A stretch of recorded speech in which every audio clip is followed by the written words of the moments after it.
ವಿದ್ಯಾರ್ಥಿಗಳೇ, ನೀವು ಪ್ರಯತ್ನ ಮಾಡಿರಿ. ಮಾಡೋದಾದ್ರೆ ನಾನು ತಿಳಿಸ್ತೀನಿ, ಲಕ್ಷ ಕೊಟ್ಟು ನೋಡ್ರಿ. ಯಾವುದೇ ಒಂದು ಲೆಕ್ಕ ಮಾಡಬೇಕಾದ್ರೆ ನೀವು ಹೊರಗಡೆ ಕಚ್ಚಾ ಇಟ್ಕೊಂಡು ನೀವು ಮಾಡ್ಬೋದು.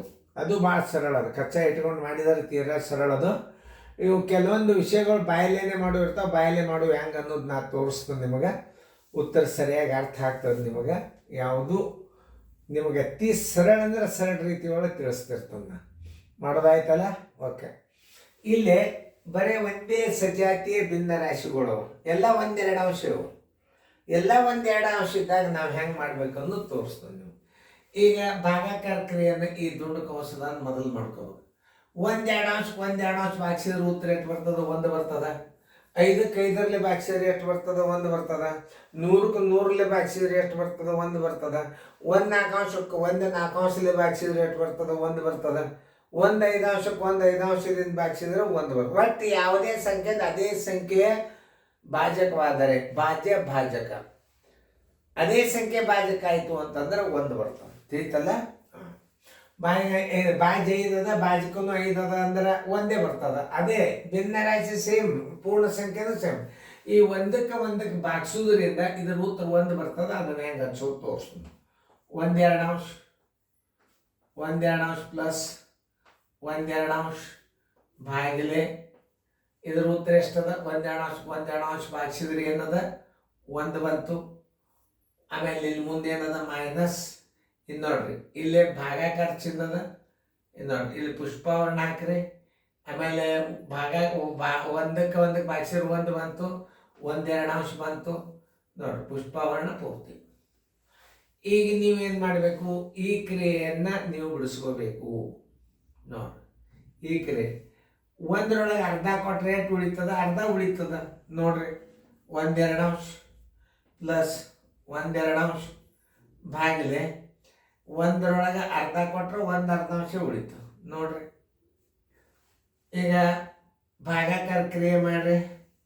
ಇದಕ್ಕೆ 1 2 ಅಂಶಕ್ಕೆ 1 2 ಅಂಶಲ್ಲೇ ಭಾಗಿಸಿದ್ರೆ ಏನು ಬರ್ತದ? 1 2 ಅಂಶ ಪ್ಲಸ್ 1 ಬರ್ತದ. ಇದನ್ನು ಚಿನ್ನ ತೆಗೆದು ಬಿಡ್ರಿ. ಅದನ್ನು ಹಚ್ಚು ಮುಂದೆ ಹೆಂಗೆ ಹಚ್ಬೇಕು? ಮೊದಲು 1 ಹಚ್ಚಿರಿ, ಆಮೇಲೆ 1 ಪೂರ್ಣಾಂಕ 1 2 ಅಂಶ ಹಚ್ಚಿರಿ. 1 ಪೂರ್ಣಾಂಕ 1 2 ಅಂಶ ಅದ ನೋಡ್ರಿ. ಉತ್ತರ ಸಂಖ್ಯೆ ಇಸ್ಕೊಲ್ ಆನ್ಸರ್ 1 ಪೂರ್ಣಾಂಕ 1 2 ಅಂಶ. ಬರೋಬರಿ ಉತ್ತರ ಸಂಖ್ಯೆ ಡಿ. ನೋಡಿ ಹೆಂಗೆ ಹಚ್ಕೋಬೇಕು ಅನ್ನೋದು ಹೇಳ್ತಾರೆ. ಇನ್ನೊಂದ್ಸಲ ತೋರಿಸ್ತೀನಿ. 1 2 ಅಂಶ ಪ್ಲಸ್ 1 2 ಅಂಶ ಭಾಗಿಲೆ ಪುಷ್ಪವರ್ಣ ದುಂಡು ಕಂಸ ಮೈನಸ್ 1 2 ಅಂಶ ಅದ.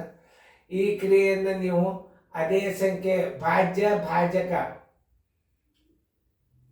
ಏನಾಗ್ಯದ? ಭಾಜ್ಯನೂ ಅದೇ ಅದ, ಭಾಜಕನೂ ಅದೇ ಅದ ಅಂದಾಗ ಇದರ ಬೆಲೆ 1 ಬರ್ತಾವ ಅಂತ ತಿಳ್ಕೊ. ಯಾವುದೇ ಸಂಖ್ಯೆ ಭಾಜ್ಯ ಭಾಜಕ ಒಂದೇ ಆಗಿದ್ದರೆ ಭಾಗಾಕಾರದಾಗ ಅದರದ್ದು ಬೆಲೆ ಏನು ಬರ್ತದೆ? 1 ಬರ್ತದೆ. ಅದನ್ನು ನಾವು ಹೆಂಗೆ ಹಚ್ಕೋಬೇಕು ನೋಡಿ. 1 2 ಅಂಶ ಪ್ಲಸ್ 1 2 ಅಂಶ ಭಾಗಿಲೆ ಪುಷ್ಪವರ್ಣ ಇದ್ರದ್ದು ಉತ್ತರ 1 ಬಂದದ. ಮುಂದೆ ಚಿಹ್ನೆ ಏನದ? ಮೈನಸ್ 1 2 ಅಂಶದ ಪುಷ್ಪವರ್ಣ ಹಾಕಿದ್ರಿ. ಈ ಕ್ರಿಯೆಯನ್ನು ಬಿಡಿಸ್ಕೋಬೇಕು. 1ರಾಗ ಅರ್ಧ ಕಳೆದ್ರೆ ಏನು ಬರ್ತದ? ಅರ್ಧ ಬರ್ತದ. ಚಿಹ್ನೆ ಇದನ್ನೇ ಇಡಬೇಕು. 1 2 ಅಂಶ ಇಡಬೇಕು ಪ್ಲಸ್ 1 2. ಭಾಗಾಕಾರ ಅದೇ ಭಾಜ್ಯ ಭಾಜಕ ಒಂದೇ ಆಗಿದ್ದರೆ ಅದರ ಉತ್ತರ ಏನು ಬರ್ತದ? 1 ಬರ್ತದ. 1 2 ಅಂಶ ಪ್ಲಸ್ 1 ಬರೋಬ್ಬರಿ 1 ಮೊದಲಿಟ್ಟು ಮುಂದೆ ಪ್ಲಸ್ 1 2 ಅಂಶ ಇಟ್ಬಿಡ್ರಿ. ಉತ್ತರ ಸಂಖ್ಯೆ 1 ಪೂರ್ಣಾಂಕ 1 2 ಅಂಶ. ಆ ಲೆಕ್ಕ ನೋಡ್ರಿ. ಆ ಲೆಕ್ಕ ನೀವು ಮಾಡ್ಬೇಕಾದ್ರೆ ಒಂದು ಸ್ವಲ್ಪ ವಿಚಾರ ಮಾಡ್ಬೇಕಾಗ್ತದೆ. ದಶಮಾಂಶನ ಹಿಂದೆ ಕಲ್ತೀರಿ ನೀವು. ಈಗ ನೀವು ಭಾಳ ಹೆಣಸೋಳಂಗಿಲ್ಲ. ಹಿಂದಿನ ಅಭ್ಯಾಸ ಮಾಡ್ಕೋತ ಬಂದ್ರೆ ನಿಮಗೆ ಸರಳ ಆಗ್ತದೆ. ಈಗ ನಾನು ನಿಮಗೆ ತಿಳಿಸಿ ಹೇಳ್ತೇನೆ ನೋಡಿ. ಈಗ ಸದ್ಯ ನಾವು ಭಾಗಾಕಾರ ಕ್ರಿಯೆಯನ್ನು ಮಾಡಬೇಕಾಗ್ಯದ. ಈ ಭಾಗಾಕಾರ ಕ್ರಿಯೆಯನ್ನು ಹೆಂಗೆ ಹಚ್ಕೋಬೇಕು ಅನ್ನೋದು ತೋರು. ಇದು ಭಾಜ್ಯ, ಇದು ಭಾಜಕ. ಹತ್ತಿಡ್ರಿ. ತಳಗೆ ಏನು ಮಾಡಬೇಕು? 0.2 ಇಡಬೇಕು. ಇದರ ಸ್ಥಾನ ಮೇಲೆ 10 ಮ್ಯಾಲೆ ಇಡಬೇಕು ನೋಡ್ರಿ. ಹೆಂಗೆ ತಿಳ್ಕೋಬೇಕು ನೀವು. ಇನ್ನೊಂದ್ಸಲ ತಿಳಿಸಿ. ಸ್ಥಾನ ಬೆಲೆ ಹಾಕ್ಬೇಕು ನೀವು ಇದಕ್ಕೆ. ಇದು ಪೂರ್ಣ ಸಂಖ್ಯೆ ಮತ್ತು ದಶಮಾಂಶ 2 ಭಾಗಾಕಾರವ ನೋಡ್ರಿ, ನೆನ್ಪಿಟ್ಕೋರಿ. ಇದನ್ನು 10 ಇಡ್ರಿ. ಇಲ್ಲಿ 10 ಇಟ್ರಿ. ತಳಗೆ ಭಾಜಕ ಏನು ಮಾಡಬೇಕು? 0.2 ಇಡಬೇಕಾಗ್ತದ. ಆಮೇಲೆ ಇದ್ರ ಸ್ಥಾನ ಬೆಲೆ ಮ್ಯಾಲೆ 10 ಕೊಡ್ಬೇಕಾಗ್ತದೆ. ನೀವು ಕೊಟ್ರಿ. ಕೊಟ್ಟಾಗ ಏನು ಮಾಡ್ಬೇಕು? ಈಗ ಈ ಪೂರ್ಣ ಸಂಖ್ಯೆ ಆತಿಗೆ 2 1 2 5 ಇದರ ಬೆಲೆ ಎಷ್ಟು ಬಂತು? 50 ಬಂತು ನೋಡ್ರಿ. ಇದರ ಬೆಲೆ ಎಷ್ಟು ಬಂತು? 50 ಬಂತು. ಇದನ್ನು 50 ನೀವು ಇಲ್ಲೇ ಹಚ್ಕೋಬೇಕು, ಈ ಪ್ಲಸ್ ಹಿಂದೆ ಹಚ್ಕೋಬೇಕು, ಮಾತು ಹಚ್ಕೋರಿ ಅದನ್ನು. 50 ಪ್ಲಸ್ 50 ಮೈನಸ್ 25 ಗುಂಡ್ಲೆ 0.2. ಈಗ ಯಾವ ಕ್ರಿಯೆ ಮಾಡಬೇಕು ನೀವು? ಇದು ತಿಳಿದಲ್ಲ, 10 0.2 ಇದ್ರ ಸ್ಥಾನ ಮೇಲೆ ಕೊಡಲೇಬೇಕು. ಆಮೇಲೆ ನೀವು ಭಾಗಿಸ್ಬೇಕು. 2 1 2 5 ಇದು ನಿಮಗೆ ತಿಳಿತಂತ ತಿಳ್ಕೊಂಡು ಈ 50 ಈ ಪ್ಲಸ್ ಈಚೆಗೆ ಇಡಬೇಕು, ಇಟ್ರಿ. ಈ ಪ್ಲಸ್ 50 ಇಲ್ಲಿ ಇಡ್ರಿ, ಮೈನಸ್ ಇಲ್ಲಿ ಇಡ್ರಿ, 25 ಇಡ್ರಿ, 0.2 ಇಡ್ರಿ. ಈ ಕ್ರಿಯೆಯನ್ನು ಮೊದಲು ಮಾಡಬೇಕು. ಇದರ ಉತ್ತರ ಏನು ಬರ್ತದೆ? 25 50 ಬರ್ತದೆ ನೋಡ್ರಿ. 25 ಗುಂಡ್ಲೆ 0.2 ಬರೋಬರಿ 50 ಇಡ್ರಿ. 50 ಇಡ್ರಿ, ಸ್ಥಾನ ಬೆಲೆ ಹಾಕ್ರಿ. 25 ಪೂರ್ಣ ಸಂಖ್ಯೆ ಅದ ಅಂತ ತಿಳ್ಕೊಂಡು ಇದನ್ನು 2 ಇಟ್ಕೋರಿ, ಇದು 25 ಅಂತ ತಿಳ್ಕೊರಿ. 25 50 ಆಯ್ತು. ಈ ಸ್ಥಾನ ಬೆಲೆ ಕೊಟ್ಟರೆ ಇದು ಬಂದೆಷ್ಟು ಬಂತು? 5 ಬಂತು ಇದ್ರ ಉತ್ತರ. ಆಮೇಲೆ ನೀವೇನು ಮಾಡಬೇಕು? 50 ಪ್ಲಸ್ 50 ಮೈನಸ್ 5 ನೋಡ್ರಿ. ಯಾಕಂದ್ರೆ ಬಿಂದು ಮುಂದೆ 0 ಅದಂದ್ರೆ ಪೂರ್ಣ ಸಂಖ್ಯೆ ಅಂತ ತಿಳ್ಕೊಂಡ್ಬೇಡ್ರಿ. 50 50 ಏನಾಯ್ತು? 100 ಆಯ್ತು. ಪ್ಲಸ್ ಮೊದಲು ಮಾಡ್ಕೋಬೇಕು, ಮೈನಸ್ 5 ಬರ್ಬೇಕು. 100 5 ಆದರೆ ಎಷ್ಟು? 95. Answer is equal to 95. 95 ಎಲ್ಲದ ನೋಡ್ರಿ? ಉತ್ತರ ಸಂಖ್ಯೆ ಸಿ. ಸರಳೀಕರಣಗಳನ್ನು ಹೆಂಗೆ ಮಾಡ್ಕೋಬೇಕನ್ನೋ ದಶಮಾಂಶ ಬಂದಾಗ ಒಂದು ಸ್ವಲ್ಪ ಕೇರ್ಫುಲ್ ಆಗಿರ್ಬೇಕು. ಇಲ್ಲಿ ಇನ್ನೊಂದ್ಸಲ 10 0.2 10 ಇಡ್ರಿ, 0.2 ಇಡ್ರಿ. ಇದ್ರ ಸ್ಥಾನ ಮೇಲೆ ಕೊಡ್ರಿ. 2 1 2 5 10 5 50. ಇದನ್ನು ಬಾಯಲ್ಲೇನೆ ಹೆಂಗೆ ಮಾಡೋದಂದ್ರೆ,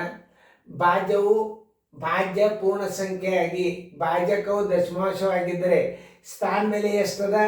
1 ಅದ ಅಂದ್ರೆ ಅದರ ಮುಂದೆ ಏನು ಮಾಡಬೇಕು? ಉತ್ತರದಾಗ 2 5 ಮಾಡಿ ಮುಂದೊಂದು 0 ಇಡಬೇಕು ನೋಡ್ರಿ.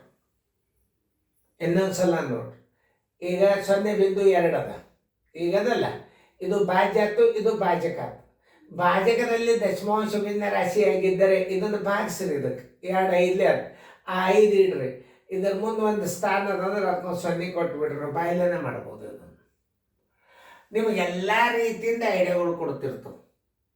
ಭಾಜ್ಯವು ಪೂರ್ಣ ಸಂಖ್ಯೆ ಆಗಿರಬೇಕು, ಭಾಜಕವು ದಶಮಾಂಶವಾಗಿದ್ರೆ. ಆಕಸ್ಮಿಕವಾಗಿ 2 ಸ್ಥಾನ ಇತ್ತಂದ್ರೆ 2 5 ಮುಂದೆ 2 0 ಕೊಟ್ಟರಿದ್ರೆ 500 ಆಗ್ತದೆ. ಅದು ಯಾವುದೇ ಒಂದು ದಶಮಾಂಶ ಸ್ಥಾನವನ್ನು ಹೇಳಾಗಿ ನೀವು ತಿಳ್ಕೊಬೇಕು ಗಣಿತಗಳಲ್ಲಿ, ಯಾವುದೂ ಬಿರಿಯಿಲ್ಲ. ಈಗ ನೋಡಿ, 25 50 ಇದು ಪೂರ್ಣ ಸಂಖ್ಯೆ ಅದ ಅಂತ ತಿಳ್ಕೊ. ಯಾಕೆ? ಗುಣಾಕಾರ ಕ್ರಿಯೆ ಮೊದಲು ಮಾಡಬೇಕಾಗ್ಯದ ನೀವು. ಇಲ್ಲಿ ಪ್ಲಸ್ ಮೈನಸ್ ಅದ. 25 50 ಇಟ್ಟು ಒಂದು ಸ್ಥಾನ ಬಿಂದು ಇದನ್ನು ಕೊಡಬೇಕು. ಈ ಕಡೆ ಅಂದರೆ ಇದು ಮುಂದಿನ 0 ತೆಗೆದು ಬಿಡ್ರಿ. ಏನಾಯ್ತು? 5 ಆಯ್ತು ನೋಡ್ರಿ. ಇದರ ಬೆಲೆ ಎಷ್ಟು ಬಂದದ? 5 ಬಂತು. 50 ಹಚ್ಕೋರಿ, ಪ್ಲಸ್ ಹಚ್ಕೋರಿ, ಈ 50 ಹಚ್ಕೋರಿ, ಮೈನಸ್ ಚಿಹ್ನೆ ಇಡ್ರಿ. ಇದರದ್ದು ಉತ್ತರ 5 ಇಡ್ರಿ. ಪ್ಲಸ್ ಮೊದಲು ಮಾಡ್ಕೋಬೇಕು. 50 50 100 ಆಯ್ತು, ಮೈನಸ್ 5 ಆದ್ರೆ ಬರೋಬ್ಬರಿ ಎಷ್ಟಾಯ್ತು? 95 ಆಯ್ತು. ಉತ್ತರ ಸಂಖ್ಯೆ 95. ಸರಿಯಾಗಿ ಅರ್ಥ ಮಾಡ್ಕೊಂಡು ನೀವು ಇವತ್ತನ್ನೆಲ್ಲ ಸರಳೀಕರಣಗಳನ್ನು ಪರ್ಫೆಕ್ಟಾಗಿ ನೀವು ಬರ್ಬೇಕಂದ್ರೆ ರಿವಿಷನ್ ಮಾಡಬೇಕು ನೋಡ್ರಿ. ನಿಮಗೆ ತಿಳಿದೋದನ್ನು ತಿಳ್ಕೊಂಡು ಮತ್ತೆ ಮುಂದಿನ ಸಲ ಮಾಡಿದಾಗ ನೀವು ಇದನ್ನು ಪದೇ ಪದೇ ನೋಡ್ರಿ, ನಿಮಗೆಲ್ಲ ಗಣಿತಗಳು ತಿಳಿತಾವೆ.